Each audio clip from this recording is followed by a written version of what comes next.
सुबह की पहली किरण अभी फूटी भी नहीं थी। घने पेड़ की एक पतली कमजोर टहनी पर बने सूखे पत्तों के घोंसले में रानो चिड़िया जाग चुकी थी।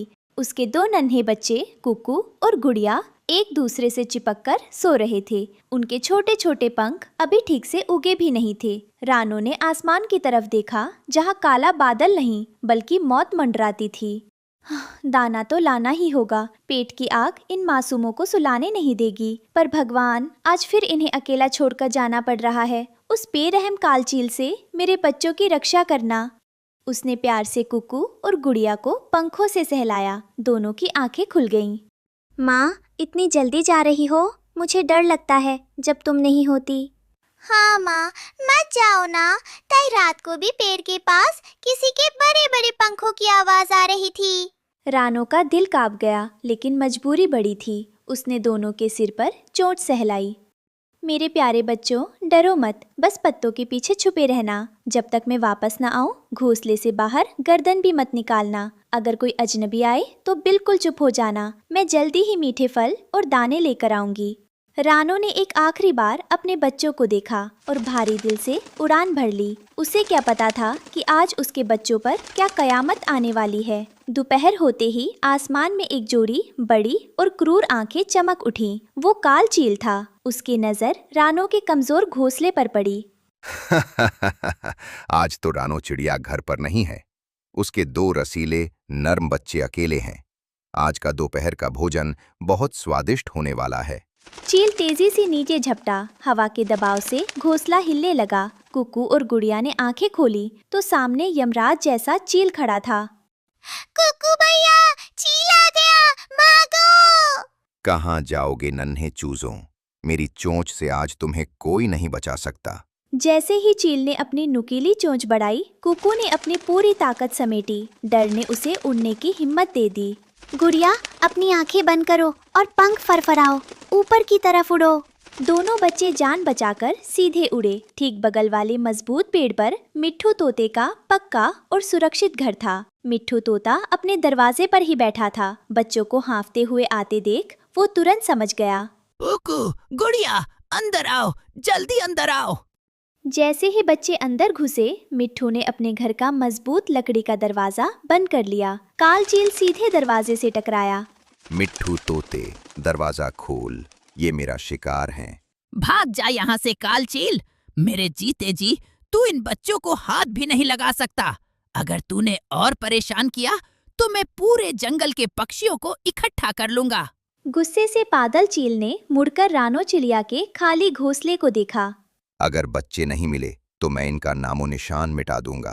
चील ने अपने मजबूत पंजों से रानो के तिनके तिनके के घर को नोच डाला और उसे हवा में बिखेरकर वहां से उड़ गया।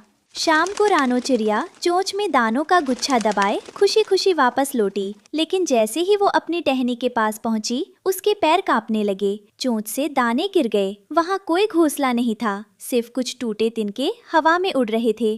कुकू, गुड़िया, कहाँ हो तुम लोग? मेरे बच्चे, कोई मुझे बताओ, मेरे बच्चे कहाँ हैं? क्या उस पापी चील ने? रानो फूट फूट कर रोने लगी। वो खुद को कोस रही थी। तभी पास के पेड़ से मिट्ठू तोता, कुकू और गुड़िया बाहर आए। माँ, हम यहाँ हैं। तुम ठीक हो? भगवान का शुक्र है। मुझे लगा मैंने तुम्हें खो दिया। रानो बहन, हौसला रखो। कालचील ने हमला किया था, लेकिन बच्चे समझदारी से मेरे घर आ गए। पर दुष्ट ने तुम्हारा घर तबाह कर दिया। तभी अचानक आसमान में काले बादल छा गए। ठंडी हवाएं चलने लगी और देखते ही देखते मूसलाधार बारिश शुरू हो गई। रानो के पास अब सिर छुपाने की भी जगह नहीं थी। वो भीगते हुए अपने बच्चों को पंखों में छुपाने की कोशिश कर रही थी, पर पानी की बूंदें उन्हें भिगो रही थी। हे ईश्वर, मेरी गरीबी ही क्या मेरा सबसे बड़ा गुनाह है। अब इस तूफानी रात में मैं अपने बच्चों को कहाँ लेकर जाऊँ? बेघर रानो उड़ते उड़ते जंगल के एक ऐसे कोने में पहुंची जहां हरे भरे लंबे बांस के पेड़ उगे हुए थे। वो एक बड़े बांस के नीचे बैठ गई ताकि बारिश की सीधी बौछार से बच सके। वो लगातार रोए जा रही थी। तभी एक गहरी और गूंजती हुई पर बेहद सुरीली आवाज आई। रो मत रानो, तुम्हारे आंसू इस जंगल की मिट्टी को भारी कर रहे हैं। रानो चौंक गई। उसने डर कर इधर उधर देखा। कौन है यहाँ? कृपया हमें नुकसान मत पहुँचाना। डरो मत, मैं ये हरा बांस हूँ। मैंने तुम्हारी ममता और तुम्हारा दुख देखा है। तुम्हारी ईमानदारी और बच्चों के प्रति प्यार ने मुझे पिघला दिया है। मैं तुम्हारी मदद करूँगा। आप मेरी मदद कैसे कर सकते हैं बाबा? मेरा घर टूट चुका है। मुझे और मेरे बच्चों को कोई भी शिकारी मार सकता है। रानो, मेरी सूखी हुई टहनियों और पत्तों को काटो, उनसे अपना घर बनाओ। मैं साधारण बांस नहीं हूँ, मैं एक जादुई बांस हूँ। जो भी दिल से सच्चा होता है, मैं उसकी ढाल बनता हूँ। रानो ने जादुई बांस को नमन किया। उसने तुरंत अपनी चोंच से बांस के चमकीले और मजबूत पत्तों और लकड़ियों को इकट्ठा करना शुरू किया। जैसे ही उसने घर बनाना शुरू किया, एक चमत्कार हुआ। इनके खुद ब खुद एक खूबसूरत, मजबूत और आलीशान महल जैसे छोटे घर के रूप में जुड़ने लगे। वो घर सोने की तरह चमक रहा था और उसमें से एक दिव्य खुशबू आ रही थी। वाह माँ, ये घर तो कितना सुंदर है। इसमें तो बारिश का पानी भी अंदर नहीं आ रहा। रानो, ये तुम्हारा जादुई घर है। अब तुम्हें किसी चीज या शिकारी से डरने की जरूरत नहीं है। अगली सुबह जब बारिश थमी तो पूरे जंगल में रानो के जादुई और आलीशान बांस के घर की चर्चा फैल गई। सभी पक्षी रानो के नए घर को देखने आए और उसकी किस्मत की सराहना करने लगे। तभी वहाँ कालू कौवा आया। वो स्वभाव से बहुत चालाक, लालची और जलनखोर था।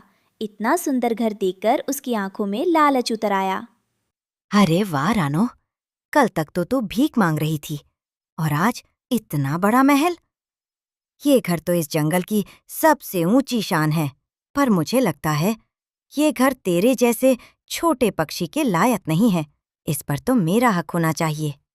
चुप कर कालू। जब रानो मुसीबत में थी तब तू कहाँ था? अब उसके जादुई घर को देखकर तेरी लार टपक रही है। तुम बीच में मत बोलो तोते।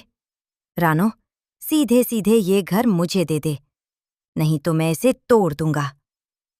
वैसे भी तू इतनी कमजोर है, मेरा क्या मुकाबला करेगी? कालू कौवे ने रानो को डराकर भगाने के लिए जादुई बांस के घर पर झपट्टा मारा। उसने अपनी चोंच से घर की दीवार पर वार करना चाहा। अभी तोड़ता हूँ इस घर को। लेकिन जैसे ही कालू की चोंच जादुई बांस से टकराई, एक तेज रोशनी चमकी और करक की आवाज हुई। जादुई बांस ने एक झटका दिया। आह, बाप रे, मेरी चोंच टूट गई। उफ, मेरी चोंच टेढ़ी हो गई। घर की दीवार इतनी मजबूत थी कि कालू कौवे की चोंच का आगे का हिस्सा मुड़ गया। ये घर केवल प्रेम और सच्चाई के लिए है। लालचियों के लिए यहाँ सिर्फ सजा है। जंगल के सारे पक्षी कालू कौवे की हालत देखकर हंसने लगे। और छीनो हमारा घर, आ गई कई ठिकाने। काऊ काऊ, मुझे माफ कर दो। मैं दोबारा कभी इस तरफ नहीं आऊंगा। अब रानो चिड़िया का डर हमेशा के लिए खत्म हो चुका था। वो अपने सुंदर और अभेद्य जादुई बांस के घर में अपने बच्चों कुकू और गुड़िया के साथ सुरक्षित थी। काल चील ने भी जब इस जादुई घर के बारे में सुना तो उसने उस इलाके की तरफ आना ही छोड़ दिया। बाबा, आपका कोटि कोटि धन्यवाद। आपने मुझे और मेरे बच्चों को नया जीवन दिया है। सदा सुखी रहो रानो। जहाँ हिम्मत और सच्चाई होती है, वहाँ ईश्वर खुद कोई ना कोई रास्ता बना ही देता है। अब रानो चिड़िया रोज सुबह बिना किसी डर के दाना लेने जाती और शाम को गाते हुए अपने बच्चों के पास लौट आती। पूरा जंगल अब रानो की खुशहाली से चहक रहा था।